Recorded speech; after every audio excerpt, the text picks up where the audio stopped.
नमस्कार. लक्षवेधीमध्ये आपल्या सगळ्यांचं पुन्हा एकदा स्वागत. या चर्चेच्या टप्प्यामध्ये आपण सुरुवात करणार आहोत की लसीकरणाच्या संदर्भातली आव्हानं कुठली, राज्य पातळीवर त्याला कशा पद्धतीनं लक्ष दिलं गेलं पाहिजे. आपल्या सोबत भारती पवार आहेत. भारती पवार या भारतीय जनता पार्टीच्या खासदार आहेत. डॉक्टर पवार, आपल्याला प्रश्न आहे, महाराष्ट्राच्या दृष्टिकोनातून लसीकरणाची कोणती महत्त्वाची आव्हानं आपल्याला जाणवतात आणि याकडे राज्य सरकारचं बारीक लक्ष आहे का?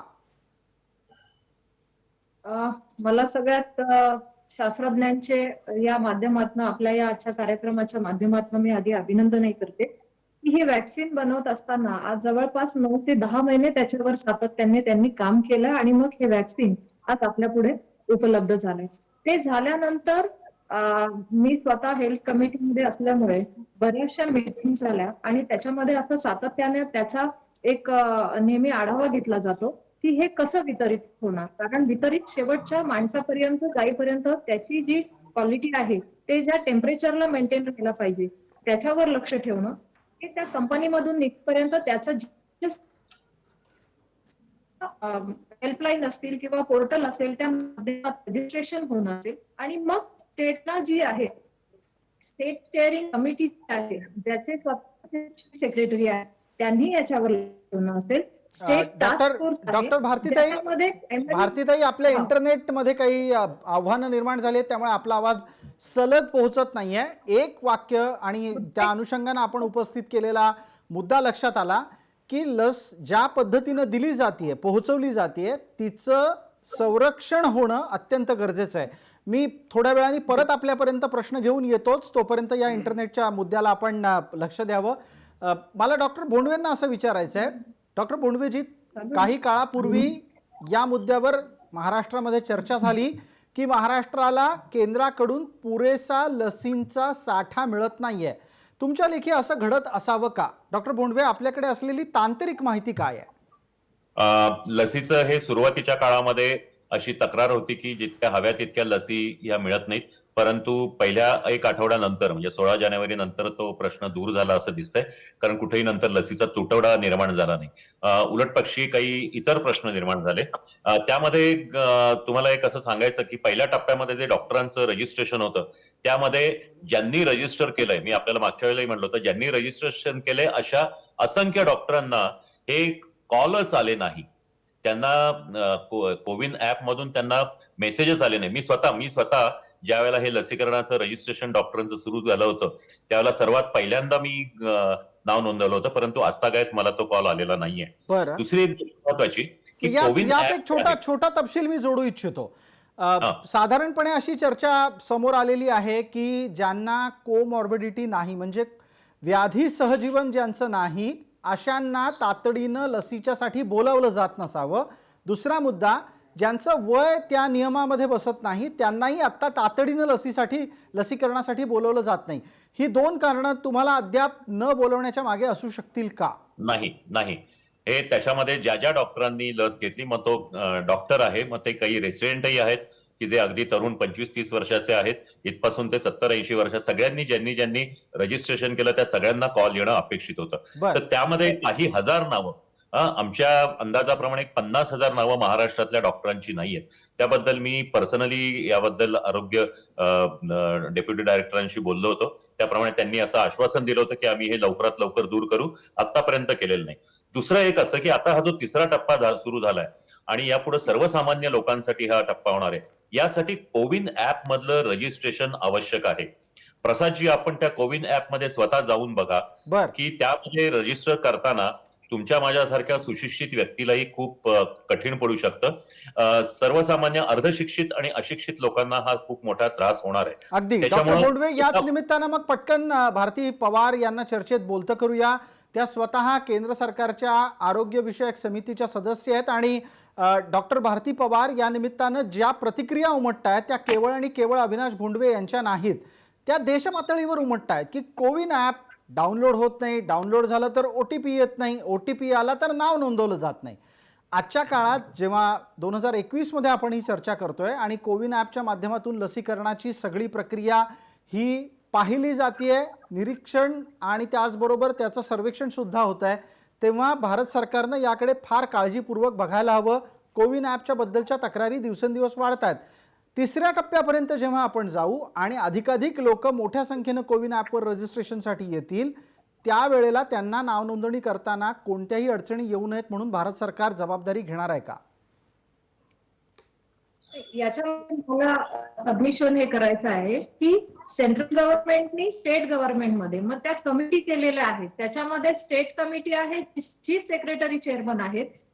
अजून स्टेटला टास्क फोर्स आहे, त्याच्यामध्ये प्रायमरी हेल्थचे सेक्रेटरी चीफ आहेत आणि डिस्ट्रिक्ट लेवलला कलेक्टर साहेब आहेत.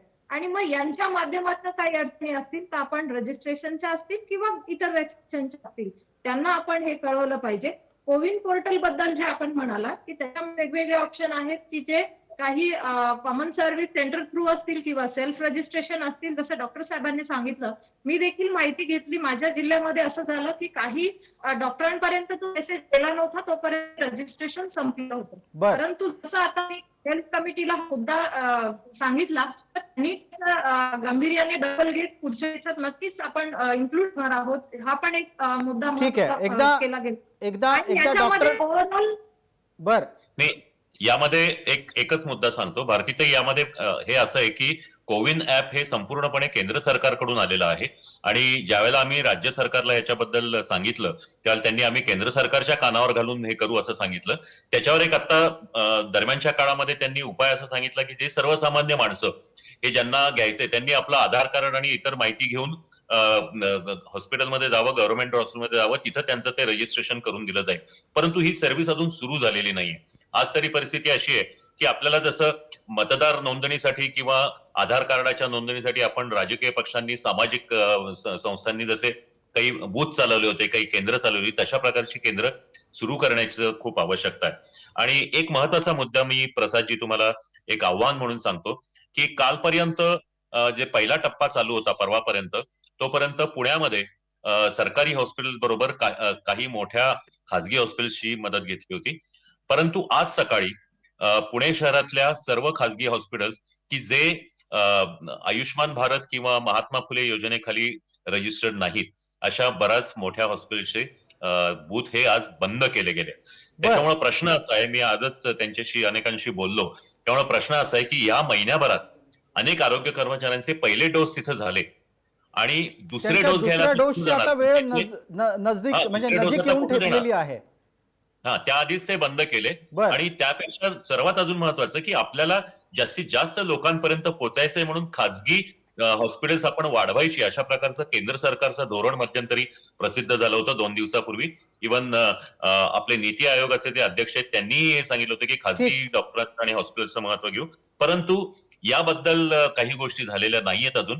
याच्यावर एकदा पटकन डॉक्टर नरेंद्र काळेंना बोलतं करूया. राज्य सरकारच्या वतीनं म्हणजे महाविकास आघाडीचे प्रवक्ते याही नात्यानं ते आपल्या सोबत आहेत आणि ज्या पक्षाचे ते प्रतिनिधी आहेत त्या पक्षाकडेच आरोग्य विभाग आहे. डॉक्टर काळे, पहिला डोस घेतलेल्यांच्या बूस्टर डोसची वेळ आली आहे आणि केंद्र बंद झाली आहेत. दुसऱ्या बाजूला कोविन ॲपच्या संदर्भातल्या लोकांच्या तक्रारी आहेत. विषय बऱ्यापैकी केंद्र सरकारच्या खात्यातला, अखत्यारीतला असला तरी पण राज्य सरकारच्याकडून लसीकरण यशस्वीरित्या पार पाडण्यासाठी काही पावलं टाकणं गरजेचं आहे. याबाबत आतापर्यंत तुम्ही केंद्राला काय काय सुचवलं, तुम्हाला काय प्रतिसाद मिळताना दिसतोय? नाही, आता जे डॉक्टर बोंडवे सरांनी सांगितलं ते बरोबर आहे की अनेक डॉक्टरांचं आणखीन रजिस्ट्रेशन त्यामध्ये झालेलं नाही किंवा जो डाटा कलेक्ट होता तोही पूर्ण कलेक्ट झालेला नाही. आणि ते सर्व कोविन ऍप मध्ये जे काही रजिस्ट्रेशन होत आहे ते केंद्र सरकारचं ते ऍप असल्यामुळे त्यांच्या माध्यमातून होत आहे. राज्य सरकारला त्याच्यामध्ये खूप रोल नाहीये. परंतु जेव्हा ही गोष्ट लक्षात आली तेव्हा आम्ही स्वतः त्याच्यासाठी मागणी केली होती. आमचे खासदार डॉक्टर अमोल कोल्हे आहेत, त्यांनी देखील ही मागणी केली होती. खासदार ताईंनी देखील, सुप्रियाताईंनी देखील मागणी केली होती की हे डॉक्टरांचे जे रजिस्ट्रेशन बंद झालेले आहेत, अनेक लोकांना आणखीन पाहिजे, त्यांना ते अलाव करावं. माझ्याकडे जी काही माहिती उपलब्ध आहे त्याच्यानुसार हे जे कोविन ऍप आता ज्येष्ठ नागरिकांसाठी चालू आहे त्याच्यामध्येच काहीतरी हे म्हणजे थोडेफार आणखीन फॅसिलिटी अवेलेबल करून हे उरलेले जे हेल्थ केअर वर्कर्स आहेत त्यांना पण ते अवेलेबल करून देणार आहेत अशी मला माहिती मिळालेली आहे. तर ते झालं तर आणखीन चांगलं होईल. दुसरी गोष्ट अशी आहे जे डॉक्टर साहेबांनी डॉक्टर काळे आपण बोलत असताना अनिल रोहणकर काही बोलू इच्छित होते असं दिसतंय. मी एका क्षणासाठी आपल्याला विनंती मला- करतो की आपण मला- थांबा. डॉक्टर रोहणकर, याच निमित्तानं विदर्भातला अनुभव काय आहे आपण सांगू शकाल का? विदर्भामध्ये अजून कमीत कमी 25 ते 30% डॉक्टर आणि जे आहे फ्रंटलाईन वर्कर्स आणि आरोग्य कर्मचारी यांची नोंदणी अजून झालेली नाही. तर ती पण ते कोविड ऍप मध्ये सुरू ते अजूनही त्याचं पोर्टल ते पोर्टल उघडून त्याच्यावर काम करणं अतिशय जरुरी आहे. कारण फ्रंटलाईन आणि हेल्थ वर्कर अजून जवळजवळ 30% अजून व्हॅक्सिन पासून पहिल्या डोस पासूनही वंचित आहेत. ते बिचारे येऊन केंद्रावर चक्कर मारतात, रोज येऊन जातात, पण तुमचं नाव आलेलं नाही, तुम्हाला देता येणार नाही असं ऐकावं लागतं. तर ती कोविड ऍप मध्ये बऱ्याचशा त्रुटी आहेत, त्या लवकरात लवकर दूर करण्यात यावा अशी या कार्यक्रमाच्या निमित्ताने मी केंद्र शासनाला विनंती करतो. अगदी. आपले खासदार भारतीताई, मॅडम यावर आपल्याकडून काही ठोस उत्तर अपेक्षित करतो. आपण भारतीय जनता पार्टीच्या खासदार आहात, केंद्र सरकारमध्ये आपलं वजन आहे, या निमित्तानं जो कोविन ॲपच्या वापरातला अडथळा आहे तो लवकरात लवकर दूर होण्याची गरज आहे. कारण नरेंद्र मोदी यांना पंतप्रधान पदावरून लस जितक्या सहज मिळते, सामान्यांनाही ती तितक्या सहज मिळायला हवी अशी जनमानसाची भावना आहे. भारतीजी, मी सुरुवातीलाच अभिनंदन केलंय की नरेंद्रजी मोदी पंतप्रधान आहेत म्हणून लवकर लस आली आहे आणि नुसतं भारतात नाही तर इतर देशांनाही ती पोहोचवण्यात आपण यशाचे मानकरी झालोय. परंतु एक गोष्टीचं अभिनंदन हेही करा की आदरणीय मोदीजींनी प्रोटोकॉल बाजूला सारत अगदी सर्वसामान्य माणसांसारखं आज व्हॅक्सिनेशन करून घेतलं. आणि जसं म्हणतात की राज्यातल्या अडचणी आहेत रजिस्ट्रेशनच्या, त्या नक्कीच आम्ही देखील हेल्थ कमिटी मेंबर म्हणून समोर आणल्यात आणि त्याच्यावर नक्कीच काम होत आहे. परंतु कुठेतरी मला हेच म्हणायचं आहे की ज्या कमिटीज आहेत त्या टास्क फोर्स मीटिंग्स व्हायला पाहिजे स्टेट लेवलला. ज्याचे चेअरपर्सन आहेत, तुमचे सेक्रेटरी असतील किंवा प्रिन्सिपल सेक्रेटरी हेल्थ असतील किंवा डिस्ट्रिक्टचे कलेक्टर, तर यांच्याकडनं तो डाटा असतो तो जर वरती प्रॉपर लेवलला गेला, तसं असतं एखाद्या ऍप मध्ये काही अडचणी असतील तर स्टेट कडून त्या तिथे पोहोचवल्या पाहिजे आणि स्टेटने त्या करेक्शन करून घेतल्या पाहिजे. हे कोविन ऍप बद्दलच नाही तर इतर ऍप जे आम्ही आता कुठली पण म्हणजे कृषीच्या संदर्भात असेल ते ऍप मध्ये अडचणी आल्या, इतर अडचणी, आवाजच्या अडचणी, कुठला पण ऍप असेल तर ते स्टेट कडून त्या माध्यमातून त्या ऑफिसर्स कडून तो डाटा क्लिअर करण्यासाठी ते कोऑर्डिनेशन झालं डॉक्टर पाहिजे. काळेंचं मला वाटतं यावरचं उत्तर लागेल. कोऑर्डिनेशन भारतीताई, यावर डॉक्टर काळेंचं उत्तर लागेल. कारण कसं आहे, लसीकरण भारतामध्ये केंद्र आणि राज्य यांच्या समन्वयानं व्हायला हवं. डॉक्टर काळे, समन्वयाच्या मुद्द्यावर राज्य सरकारच्याकडून विविध पातळीवर अपेक्षा व्यक्त केल्या जात आहेत.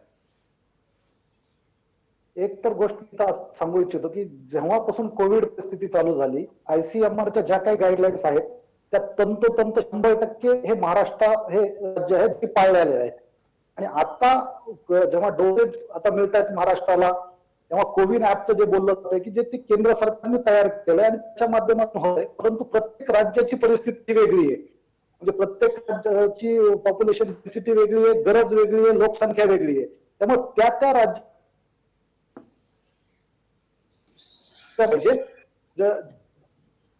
डॉक्टर काळे, काही तांत्रिक कारणांमुळे आपला आवाज मध्ये मध्ये तुटतोय. आपण असं सांगत होतात की राज्य सरकारच्या वतीनं ज्या केंद्रानं घालून दिलेल्या नियम, अटी, शर्ती आहेत त्याचं नीट पालन होत आहे. मला वाटतंय कदाचित आता आपण तांत्रिकदृष्ट्या जोडले गेलेले आहात. आपलं म्हणणं आपण पुढे नेऊ शकता डॉक्टर काळे. आणि माझं असं मत आहे की राज्य सरकारला त्याच्यामध्ये कोविन ऍप मध्ये सुद्धा त्या राज्याप्रमाणे काही बदल करण्याचे सुद्धा अधिकार दिले पाहिजे. त्यांची प्रायोरिटी जी काही असेल त्या राज्याची त्यानुसार किंवा त्या राज्यामध्ये लसीकरणाचा वेग जर वाढवायचा असेल तर त्या दृष्टीने काम करण्यासाठी सुद्धा वेगळे काही निर्णय राज्य स्तरावर घेण्याचे अधिकार त्यांना दिले गेलेले पाहिजे. हा एक अत्यंत महत्वाचा मुद्दा आहे. डॉक्टर काळे, धन्यवाद त्यासाठी. आणि याच निमित्तानं चर्चेला पुढे नेऊयात. डॉक्टर बोंडवे, आपल्याला असं वाटतं की राज्यांना जर समजा कोविन ॲपमध्ये हस्तक्षेपाची परवानगी दिली तर ते या देशाला परवडेल. आत्ताच आपण पाहतोय केंद्राच्या योजना आहेत म्हणून पश्चिम बंगालमध्ये काही योजनाच लागू होत नाहीत. कोविन ॲपमध्ये जर समजा राज्यांना हस्तक्षेपाची परवानगी दिली तर भविष्यात काय होऊ शकतं? माझं एक त्याहीपेक्षा अजून एक वेगळं महत्व आहे, म्हणणं आहे आणि ते आम्ही सुरुवातीपासूनच मांडलं होतं. भारतीताईंनी याकडे लक्ष द्यावं की एक सांगा मला की आज आपल्याला भारतातल्या 130 कोटी लोकांपैकी प्रत्येकाला लस द्यायची, एकूण 18 वर्षाखालील मुलं आणि गरोदर स्त्रिया वगळून. तर मग ऍप वगैरेची गरज काय? तुम्हाला सर्वात गमत सांगतो, ज्या वेळेला ऑक्टोबरमध्ये आम्हाला त्याचे फॉर्म्स दिले, ते एक एक्सेल शीट भरायला सांगितलं, त्याच्यामध्ये वेगवेगळ्या प्रकारच्या 16 गोष्टी त्याच्यामध्ये भरायला सांगितलं. तुमचं नाव, पत्ता, अमुक नंबर, तमुक नंबर, मोबाईल नंबर, या सगळ्या गोष्टींची गरज होती. ज्या वेळेला ज्या वेळेला आपल्या देशामध्ये बाकीची लसीकरण होतात, म्हणजे लहान मुलांना आपण पोलिओ देतो किंवा इतर सर्वांना आपण जी काही जन्मल्यापासून मुलांना लसीकरण देतो, प्रत्येक सरकारी इस्पितळामध्ये लसीकरण केंद्र असतं, तिथं आपण या एवढ्या गोष्टी आणि नाव नोंदवणं करत नाही. तर यासाठी कोविन ऍपची गरज काय होती? कुठल्याही सोप्या पद्धतीने, वॉक इन पद्धतीने जर करता आलं, आपल्याकडे आधार कार्ड किंवा ह्याच्या साह्याने जर हे करता आलं असतं, तर हे जास्ती सोपं झालं असतं. जर आज परिस्थिती अशी आहे प्रसादजी, की या लसीकरणाच्या वेगाला सर्वात मोठा अडथळा कुठला असेल तर तो कोविन ऍपचा आहे. ठीक आहे, कोविन ऍपच्या अनुषंगानं ही चर्चा पुढे नेऊयात. वेळेची मर्यादा आहे, भारतीताईंना आपल्याला उत्तर द्यायचंय. आपण एकदा भारतीताईंचं उत्तर ऐकणार आहोत, त्यानंतर पुढे एका महत्वाच्या टप्प्यावर थांबणार आहोत. डॉक्टर भारती पवार आपल्या समोर आहे, आपल्या सोबत आहेत, त्या बोलतायत, त्यांचं म्हणणं ऐकूया. कारण कोविन ऍपच्या संदर्भात डॉक्टर वारंवार आक्षेप नोंदवत आहेत, तेव्हा एक पटकन त्यांचं उत्तर गरजेचं असेल. आपण जर यापूर्वी अनेक प्रकारची लसीकरणाची कामं ही विविध टप्प्यांवर यशस्वीरित्या करून दाखवलेली आहेत, तर आता एका ॲपच्या माध्यमातूनच कोरोना लसीचं प्रतिबंधात्मक लसीकरण जनतेपर्यंत पोहोचवण्याची गरज काय? कारण कोविनमध्ये अनंत अडचणी सध्या लोकांना येत आहेत. नाही, नक्कीच मला असं वाटतं की कोविडचं जे संकट आलं आणि त्याच्यानंतर जे चॅलेंजेस मध्ये वॅक्सिन आलं, ते वॅक्सिन करत असताना आपल्या 130 कोटी जनतेला सुरक्षितता देण्यामध्ये आपण यशस्वी व्हावं.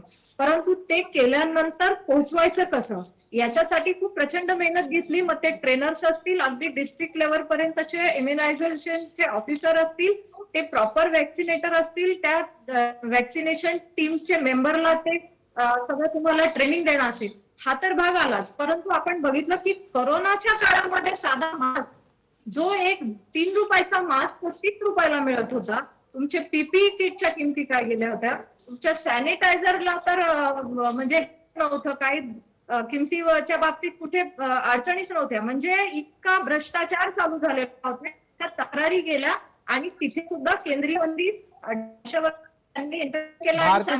भारतीताई मला वाटतं मुद्दा हा नव्हता.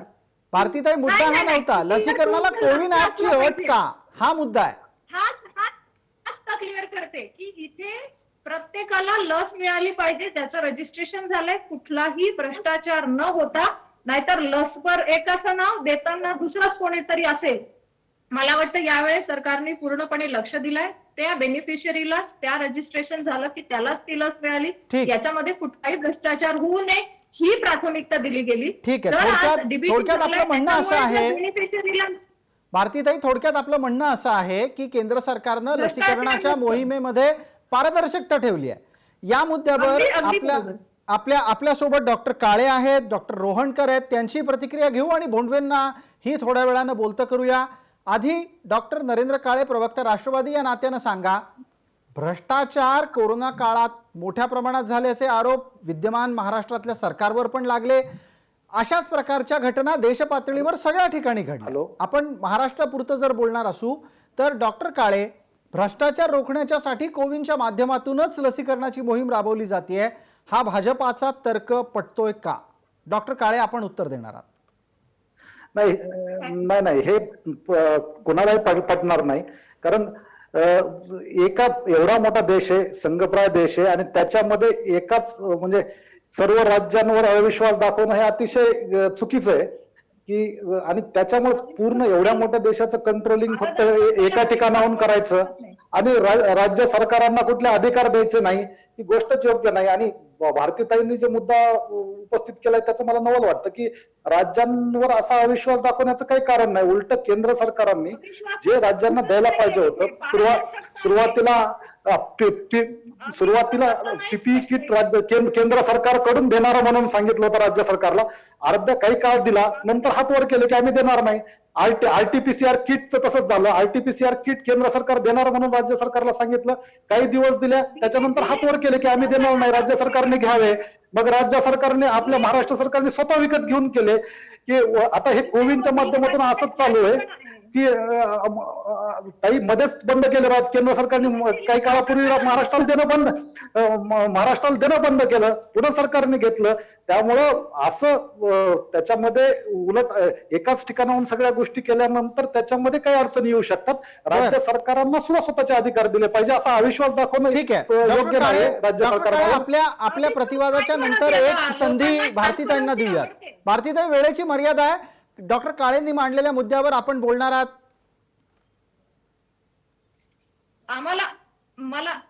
मला एकच विनंती करायची आहे. मी बोलू? अगदी भारतीताई, आपण बोला. मला एकच विनंती करायची आहे. जर कोविन ऍपच्या माध्यमातून रजिस्ट्रेशनच्या अडचणी आम्ही समजू शकतो किंवा त्या बाबतीत सुधारणा झाल्या पाहिजे, हा मुद्दा रास्त आहे. परंतु जर ट्रान्सपरन्सी होऊन तुमच्या बेनिफिशरी पर्यंत ती लस पोहोचते, याच्यामध्ये अविश्वासाचा प्रश्नच येऊ नये आणि त्याच्यावर राजकारणही करू नये. मला वाटतं पूर्वीचेच पंतप्रधान म्हणायचे की 1 रुपया पाठवला तर 15 पैसे जातात, परंतु आज डायरेक्ट डीबीटी केल्यामुळे 1 रुपया पाठवला तर 1 रुपया जातो. तसंच येत की तुमचं वॅक्सिन जाते, त्याच्यामध्ये भ्रष्टाचार होऊ नये, सामान्य गरीबावर अन्याय होऊ नये, नाहीतर उद्या उठून त्यांच्या सुद्धा लसी कुठे विकल्या जातील याचा काही भरोसा नाही राहिलेला आहे. याच्यात अविश्वासाचा प्रश्न नाहीये. ज्या बेनिफिशरीचं नाव नोंदलं गेलंय त्याच्यापर्यंत ती लस पोहोचवण्याचं काम हे राज्याचं, केंद्राचं, दोन्ही सरकारचं आहे. त्याच्यामध्ये विश्वासात घेऊनच काम चाललंय. उगाच अविश्वासाचा भाऊ करू नका. हे आपलं काम आहे, आपलं कर्तव्य आहे असं मला वाटतं. ठीक आहे. अनिल रोहणकर, डॉक्टर अनिल रोहणकर, अमरावती विभागाचे IMAचे विद्यमान अध्यक्ष, त्यांचं म्हणणं काय हेही जाणून घेऊ. डॉक्टर रोहणकर, राज्य सरकारचं म्हणणं आहे की कोविन ॲपच्या अंतर्गत हस्तक्षेपाची परवानगी हवी. केंद्र सरकार म्हणतंय हस्तक्षेप दिला तर अनावश्यक गोष्टी घडतील, भ्रष्टाचाराला कुठे ना कुठेतरी संधी मिळू शकते. प्रत्यक्षात सर्वसामान्यांना आत्ता काय हवं आहे? सर्वसामान्यांना आता लसींची अत्यंत आवश्यकता आहे. कोविन ऍपचं कारण असो काही असो. आता पोलिओ लसीकरण हे कुठलंही रजिस्ट्रेशन केल्याशिवाय देण्यात येते. त्यात भ्रष्टाचार होतोय का? मग त्याच पद्धतीने प्रत्येकाचा आधार घेऊन आणि हे घेऊन जर लसीकरण केलं असतं, सुरुवातीला डॉक्टरांमध्ये फार अतिशय डॉक्टर रोहणकर, आपण पोलिओच्या लसीच्या अनुषंगाने उल्लेख केलात म्हणून एक फक्त तपशील पुरवतो.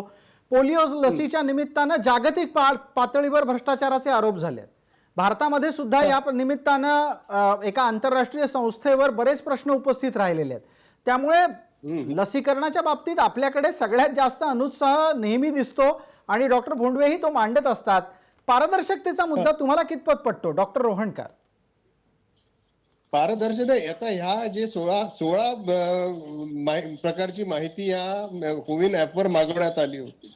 16 प्रकारची माहिती, त्यात Aadhaar card, PAN card, passport number किंवा बँक अकाउंट नंबर, ह्या सगळ्या माहितीचा, त्याच्यामुळे सुरुवातीला डॉक्टरांमध्ये अविश्वासाचं आलं की ही एवढी सगळी माहिती केंद्र शासन मागवून काय करणार आहे? ती काही वेगळा डाटाबेस बनवत आहे हेल्थ वर्कर्सचा, की त्याचा काय यूज होणार, की पुढे जाऊन त्याचा काही मिसयूज होणार, ही माहिती कुठे तिसरीकडे अजून ती हस्तांतरित झाली तर त्याचा काय उपयोग होणार? म्हणून सुरुवातीला महिनाभर लोक रजिस्टर करायला तयार नव्हते.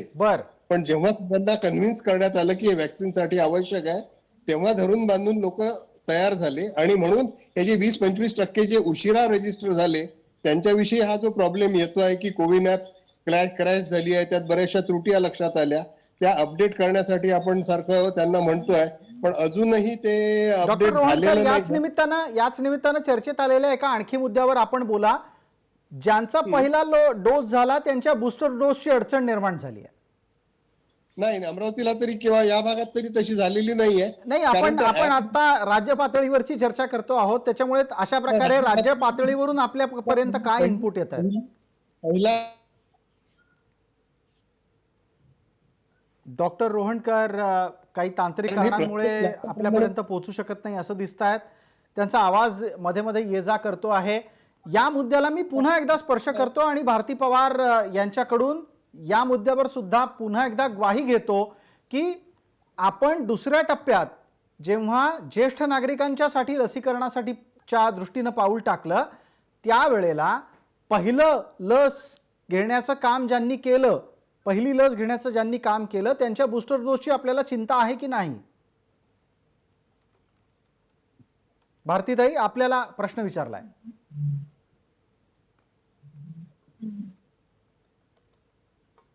काही तांत्रिक कारणांना कदाचित भारती पवार यांच्यापर्यंत आपला प्रश्न पोहोचू शकलेला दिसत नाही.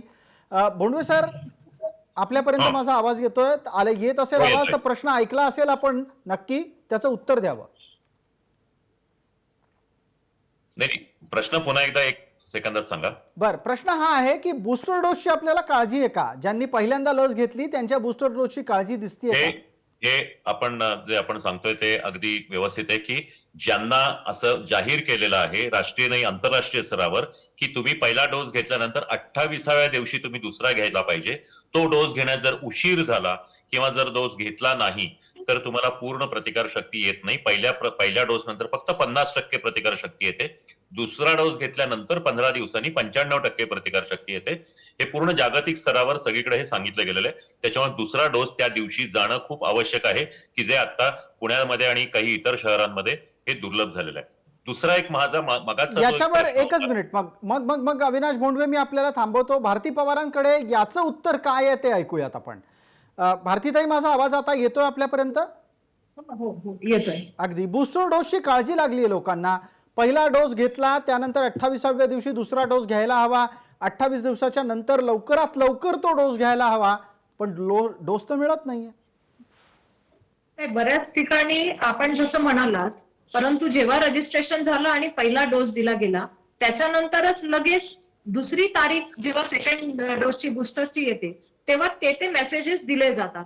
हे ऍपच त्याच्यासाठी केलेलं आहे की जे सिस्टीम आहे ती फॉलो झाली पाहिजे. परंतु भारतीताई, बरं झालं आपण हा मुद्दा काढला. त्याच्यात एक आणखीन तपशील देतो मी आपल्याला, एक छोटा तपशील देतो. तो असा आहे की कोविनशी संवाद नाही करता येत आहे. उदाहरणार्थ 28व्या दिवशी मला जर समजा लस घेण्याच्यासाठी इतक्या वाजता इथे पोहोचा असं सांगितलं तर, आणि जर समजा म्हणजे मला ते शक्य नसेल तर मी कोणाशी बोलायचं, ती वेळ बदलून कशी घ्यायची, या बाबतीत काहीच संवाद शक्य होत नाहीये. त्यासाठी तिथे त्यांनी डिस्ट्रिक्ट इम्युनायझेशन ऑफिसर नेमलेत. मला वाटतं आपण सगळे म्हणजे आपल्या माध्यमातनं ती पण एक सूचना करावी की डिस्ट्रिक्ट इम्युनायझेशन ऑफिसरला फक्त हेच काम आहे की ते खालपर्यंत डिस्ट्रीब्यूट होत आहे की नाही, बूस्टर जात आहेत की नाही, ज्यांना मेसेज गेलेले आहेत त्यांनी कुठे यायचंय हे त्या मेसेज थ्रू सांगितलं जात आहे. परंतु तशी अडचण असेल तर डिस्ट्रिक्ट इम्युनायझेशन ऑफिसर आहे, डिस्ट्रिक्ट टास्क फोर्स मध्ये स्वतः कलेक्टर साहेब आहेत. मला वाटतं इथे कुठेतरी कम्युनिकेशन गॅप आहे का, हा पण महत्वाचा मुद्दा आहे. तो एकदा क्लिअर झाला पाहिजे. आणि जसा दुसरा प्रश्न एक डॉक्टर साहेबांचा होता की याच्यामध्ये डाटा कलेक्ट केला जातोय आणि मग काय त्या ऍप मध्ये इतकं काय प्रश्न विचारतात. मला वाटतं आज कुठलंही ऍप जेव्हा आपण इतर ऍप बघतो तेव्हा अशा सगळ्या प्रश्नांमधनं आपण ब्लाइंडली टिक करतो आणि ते ऍप आपण डाउनलोड करून घेतो. मला वाटतं हे महत्वाचं आहे, जे आरोग्यासाठीचं आहे आणि वॅक्सिनेशनचा ऍप आहे. याच्यावर तुम्ही प्रश्नचिन्ह निर्माण केलं त्याचं जरा मला वाईट वाटलं. परंतु अशा प्रकारच्या डिस्ट्रिक्ट लेवलला कमिट्या केलेल्या आहेत. तिथे वॅक्सिनेटर साठी ट्रेनिंग पर्सन ठेवलेले आहेत ज्यांचं वॅक्सिनेशन साठीचं ट्रेनिंग घेतलंय. त्याच्यामध्ये अगदी हजारो ट्रेनर्स आहेत की ज्यांनी ठीक आहे. भारतीताई, वेळेची मर्यादा आहे. भारतीताई, वेळेची मर्यादा आहे. डॉक्टर काळेंकडे या निमित्तानं आपल्याला जायला हवं, कारण आता जेव्हा तुम्ही असं म्हणता की जिल्हा पातळीवर लसीकरणाच्या साठी नोडल अधिकारी, जबाबदार व्यक्ती ठेवण्यात आलेली आहे, मग आता लसीकरणाच्या यशाच्या साठी राज्य सरकारचा सक्रिय सहभाग अपेक्षित असतो. कोविन ॲपच्या संदर्भात सर्वसामान्यांना जर काही अडचणी असतील तर आपण आपल्या जिल्ह्याच्या लसीकरण अधिकाऱ्याला जाऊन संपर्क करा. तिथे तुम्हाला अपेक्षित सर्व प्रश्नांची उत्तरं मिळतील, हे केंद्राचं म्हणणं आहे. तेव्हा आता डॉक्टर काळे, याबाबत राज्य सरकार कितपत सकारात्मक प्रतिसाद देतंय? चर्चेच्या आपण शेवटच्या टप्प्यात आहोत, वेळेची मर्यादा आहे. त्याच्यामध्ये एक गोष्ट, मी जे ते परिपत्रक वाचलं केंद्र सरकारचं, त्याच्यामध्ये काही स्लॉट त्यांनी म्हणजे ऑनलाईन ज्यांनी रजिस्ट्रेशन केलेलं नाहीये आणि ज्यांचा दुसरा डोस नाहीये या व्यतिरिक्त काही रिझर्व स्लॉट ठेवलेला आहे प्रत्येक दिवशी, ज्या दिवशी की तो डायरेक्ट एखादा व्यक्ती जाऊन तो नोंदणी करून तेवढ्या कोट्यामध्ये तो त्याचं जर बसत असेल तर तो त्या ठिकाणी लस घेऊ शकतो. या ठिकाणी हा जे काम आहे ते राज्य सरकारच्या डिस्ट्रिक्ट नोडल ऑफिसर असेल किंवा त्या गव्हर्नमेंट हॉस्पिटलचे डॉक्टर्स असतील, यांनी मन लावून केलं पाहिजे. म्हणजे जे डायरेक्ट येणार आहेत, जे सामान्य नागरिक आहे जो की टेक्नोसेवी नाही परंतु डायरेक्ट केंद्रावर येऊन जो लसीकरण करू शकेल, त्याला जर त्या दिवशी त्या गोष्टी अवेलेबल असतील, त्यांनी काय केलेलं आहे की एक सूत्र केलेलं आहे. समजा जर 200 डोसेस एका दिवशी असतील तर त्याच्यामध्ये सेकंड डोस ज्याचा असेल तेवढे लोक वगळायचे. समजा जर 50 लोक असतील ती वगळली गेली, उरलेल्या याच्या 60% हे ऑनलाईन रजिस्ट्रेशन साठी दिलेली आहेत आणि उरलेली जी आहेत ती डायरेक्ट रजिस्ट्रेशन साठी दिलेली आहेत. ठीक आहे. तेवढे ती जी गोष्ट आहे ती डॉक्टरांच्या हातात आहे. त्याचं चांगलं नियोजन राज्य सरकार करेल याचा मला विश्वास आहे. धन्यवाद डॉक्टर नरेंद्र काळे. आपण सर्व मान्यवर या चर्चेमध्ये सहभागी झालात त्याबद्दल खूप खूप आभार. लक्षवेधीमध्ये वेळ झाली आहे तुर्तास इथेच थांबण्याची. सर्व प्रेक्षकांना जय महाराष्ट्र.